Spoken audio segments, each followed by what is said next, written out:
Allez, c'est parti, exercice sur les congruences dans lequel on va résoudre un système. Donc on cherche x antirelatif tel que x plus 2 congru à moins 1 modulo 7 et en même temps x est compris entre 100 et 125. La première chose que je te propose à faire sur un exercice de ce type-là, c'est de se ramener à une histoire de reste. C'est-à-dire quel est le reste de x plus 2 dans la division euclidienne par 7. Donc ça, on va le chercher en utilisant la transitivité. X plus 2, je change de couleur, voilà.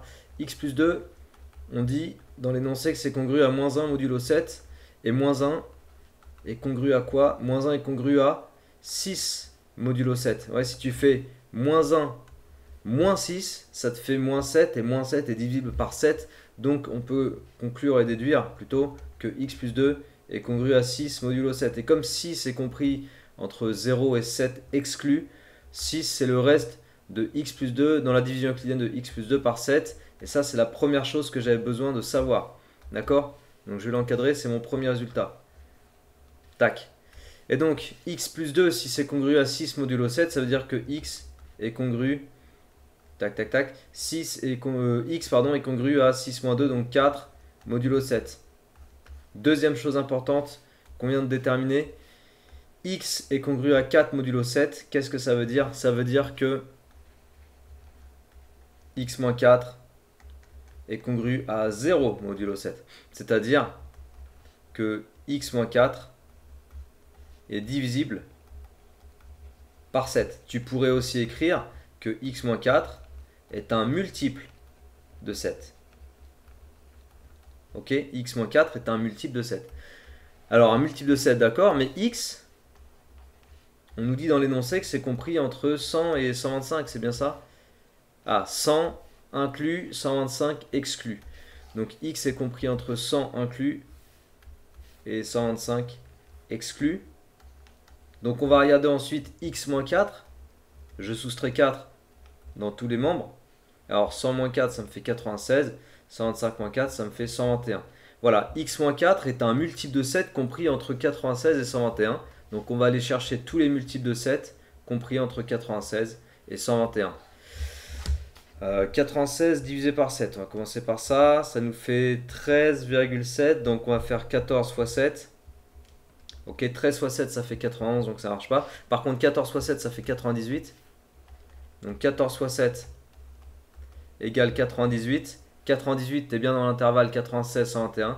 Donc x moins 4 peut être égal à 98. Ok, multiple de 7 compris entre 96 et 121. Je regarde tous les multiples. Donc si x moins 4 égale 98, ça veut dire que x égale 102. Voilà une première solution. Deuxième solution, on prend le multiple suivant, donc 15 fois 7.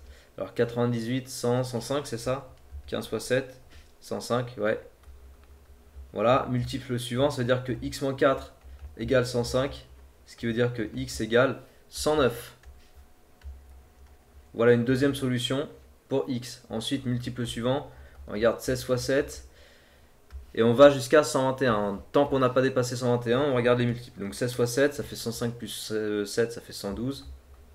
Voilà, donc x moins 4 peut être égal à 112. Ça veut dire que x peut être égal à 116. Multiple suivant, ça sera 119 et ça sera le dernier. Donc 17 fois 7 égale 119. Et ça veut dire que x moins 4 peut être égal à 119. Donc que x peut être égal à 123.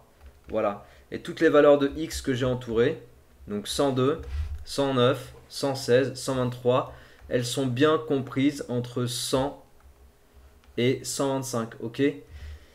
Toutes les valeurs solutions doivent être comprises entre 100 et 125. C'est effectivement le cas de mes 4 solutions. Donc j'écris S égale, et je reliste les solutions 102, 109, 116 et 123. Voilà comment on résout un système avec les congruents. J'espère que cette vidéo t'a plu. Si c'est le cas, je compte sur toi pour partager, diffuser autour de toi, t'abonner à cette chaîne si c'est toujours pas fait et regarder les autres exercices de congruence que je te propose dans la même playlist. Travaille bien, motive-toi bien et à très bientôt. Ciao!